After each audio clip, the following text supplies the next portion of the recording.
ಮೋಡ ಹಗರಣಕ್ಕೆ ಸಂಬಂಧಪಟ್ಟಂತೆ ಏನು ಸರ್ಕಾರದ ನೇಮಕ ಆಗಿದ್ದರು ಮಾನ್ಯ ನಿವೃತ್ತ ನ್ಯಾಯಾಧೀಶರಾದ ಶ್ರೀ ಪಿ ಎನ್ ದೇಸಾಯಿ ಅವರು ಸರ್ಕಾರಕ್ಕೆ 6 ಸಂಪುಟಗಳ ಒಂದು ವರದಿಯನ್ನು ಕೊಟ್ಟಿದ್ದಂಥ ಮಾಹಿತಿ ಬಂದಿದೆ. ಆದರೆ ಆ ವರದಿಯಲ್ಲಿ ಏನು ಅಂಶಗಳು ಉಲ್ಲಂಘನೆ ಮಾಡಿದೆ ಅನ್ನೋದು ಸ್ಪಷ್ಟವಾಗಿ ತಿಳಿದು ಬಂದಿಲ್ಲ. ಆದರೆ ಕೆಲವರು ಹೇಳೋ ಪ್ರಕಾರ ಸಿದ್ದರಾಮಯ್ಯ ಮತ್ತು ಅವ್ರ ಕುಟುಂಬದವರಿಗೆ ಕ್ಲೀನ್ ಚೀಟ್ ಕೊಟ್ಟಿದ್ದಾರೆ ಅಂತೇಳಿ ಕೇಳಿ ಬರ್ತಾಯಿದೆ. ಆದರೆ ಯಾವ ಆಧಾರದ ಮೇಲೆ ಅವರು ಆ ರೀತಿ ಹೇಳ್ತಾರೆ ಅಂದರೆ ನನಗೆ ಸ್ಪಷ್ಟ ಮಾಹಿತಿ ಇಲ್ಲ.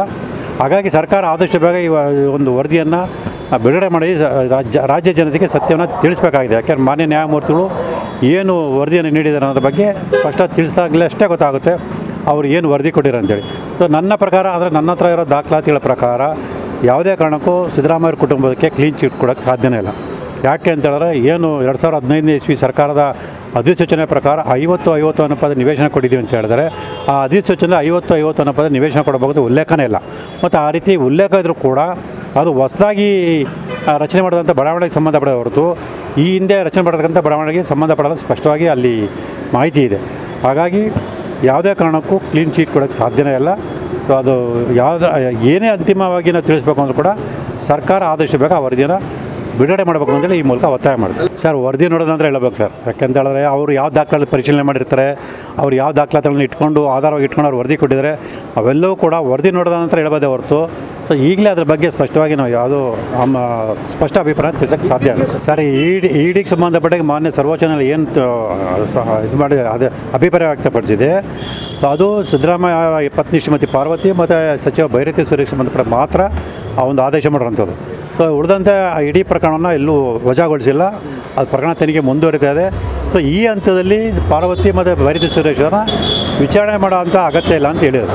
ಹಾಗಾಗಿ ಮುಂದಿನ ದಿನಗಳಲ್ಲಿ ವಿಚಾರಣೆ ಮಾಡಿದ ನಂತರ ಮತ್ತು ಅದರಲ್ಲಿ ಸ್ಪಷ್ಟವಾಗಿ ಉಲ್ಲೇಖ ಇದೆ ಏನು ಲೋಕಾಯುಕ್ತದಲ್ಲಿ ದಾಖಲಾಗಿದೆ 11/2024 ಅದರಲ್ಲಿ ಆ ಒಂದು ಆರೋಪ ಸಾಬೀತಿನ ನಂತರ ಕ್ರಮ ತಗೊಳ್ಳುವಂಥ ಒಂದು ಅಂಶವೂ ಕೂಡ ಇದೆ.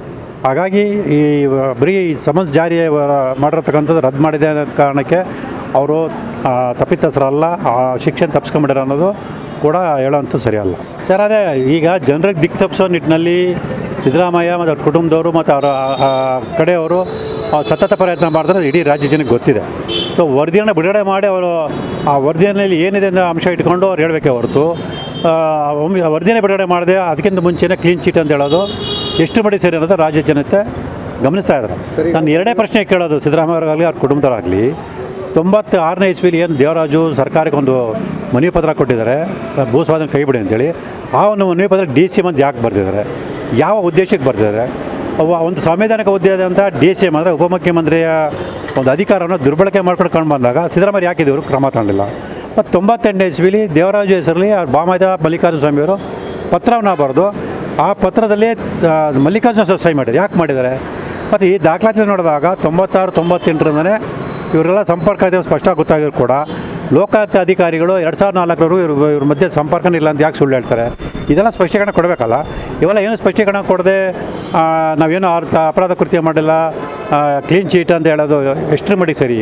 ಸೊ ಇವೆಲ್ಲ ಮಾನ್ಯ ನ್ಯಾಯಾಲಯದಲ್ಲಿ ವಿಚಾರಣೆ ನಡೆದು ಮಾನ್ಯ ನ್ಯಾಯಾಲಯ ತೀರ್ಪು ನೀಡಿದ ನಂತರನೇ ಸ್ಪಷ್ಟವಾಗಿ ಅಪರಾಧ ಕೃತ್ಯ ನಡೆದಿದೆಯಾ ಇಲ್ಲ ಅನ್ನೋದ್ರ ಬಗ್ಗೆ ಹೇಳ್ಬೋದೇ ಹೊರತು ಅದಕ್ಕಿಂತ ಮುಂಚೆನೇ ಹೇಳೋಂಥದ್ದು ಅಷ್ಟು ಸರಿಯಲ್ಲ ಅಂತ ನನ್ನ ಅಭಿಪ್ರಾಯ. ಖಂಡಿತ ಅಲ್ಲ ಸರ್. ಆ ಒಂದು ಏನು ಅವರು ವರದಿ ಕೊಟ್ಟಿದ್ದಾರೆ ಆ ವರದಿಲಿ ಯಾವ ಅಂಶಗಳಿದೆಯೋ ಅದನ್ನೆಲ್ಲ ಕೂಡ ಮಾನ್ಯ ನ್ಯಾಯಾಲಯ ಗಮನಕ್ಕೆ ತಂದು ನನ್ನ ಆರೋಪವನ್ನು ಸಾಬೀತುಪಡಿಸುವಂಥ ಎಲ್ಲ ಬಲವಾದ ಸಾಕ್ಷ್ಯಗಳು ನನ್ನ ಹತ್ರ ಇದೆ. ಆ ಎಲ್ಲ ಸಾಕ್ಷ್ಯಗಳನ್ನ ಮಾನ್ಯ ನ್ಯಾಯಾಲಯಕ್ಕೆ ಗಮನಕ್ಕೆ ತಂದು ಅವ್ರಿಗೆ ಶಿಕ್ಷೆ ಕೊಡಿಸ್ತೀನಿ ಅನ್ನೋ ಸಂಪೂರ್ಣ ಭರವಸೆ ಕೂಡ ನನಗಿದೆ ಸರ್. ನಾನು ಈಗಾಗಲೇ GT ದೇವೇಗೌಡರ ಪ್ರಸ್ತಾಪ ಮಾಡಿದ್ದೀನಿ. ಮತ್ತು ಅದಲ್ಲಿ ಬೆನಾಮಿ ಹೆಸರಲ್ಲಿ ವ್ಯವಹಾರಗಳು ನಡೆದ್ರಿಂದ ತನಿಖೆ ನಡೆದ ನಂತರನೇ ಗೊತ್ತಾಗುತ್ತೆ ಯಾರು ಯಾವ್ಯಾವ ರಾಜಕಾರಣ ಯಾವ ಹೆಸರಿನಲ್ಲಿ ಬೆನಾಮಿ ಆಸ್ತಿ ಮಾಡಿದ್ದಾರೆ ಅನ್ನೋದು ಗೊತ್ತಾಗಬೇಕು. ಅದು ಗೊತ್ತಾದಾಗ ಯಾವ ರಾಜಕಾರಣಿಗಳು ಈ ಒಂದು ಪ್ರಕರಣದಲ್ಲಿ ಭಾಗಿಯಾಗಿರೋದು ಸ್ಪಷ್ಟವಾಗಿ ಗೊತ್ತಾಗುತ್ತೆ. ಅದೇ ಲೋಕಾಯುಕ್ತದ ತನಿಖೆ ಮಾಡ್ತಿದ್ದಾರೆ ಮತ್ತು ED ಕೂಡ ತನಿಖೆ ಮಾಡ್ತಾಯಿದ್ದಾರೆ. ಹೌದು, ತನಿಖೆ ಮುಂದುವರೆದಿದೆ. ತನಿಖೆ ಎಲ್ಲೂ ಕೂಡ ನಿಂತಿಲ್ಲ, ತನಿಖೆ ಮುಂದುವರಿತಾ ಇದೆ. ಮತ್ತು ಅದರ ಬಗ್ಗೆ ಮಾನ್ಯ ಲೋಕಾಯುಕ್ತದ ಏನು ವರದಿ ಸಲ್ಲಿಸಿದ್ದಾರೆ ಮಾನ್ಯ ಜನಪ್ರಿಯ ವಿಶೇಷಣದಲ್ಲಿ ವಿಚಾರಣೆ ಕೂಡ ನಡೀತಾ ಇದೆ. ಹಾಗಾಗಿ ಇನ್ನೂ ಸಂಪೂರ್ಣವಾಗಿ ಮುಗಿದಿಲ್ಲ. ಮಾನ್ಯ ನ್ಯಾಯಾಲಯಗಳು ತೀರ್ಪು ನಡೆದ ನಂತರ ಅಷ್ಟೇ ಒಂದು ಅಂತಿಮ ಒಂದು ನಿರ್ಣಯಕ್ಕೆ ಬರ್ಬೋದು.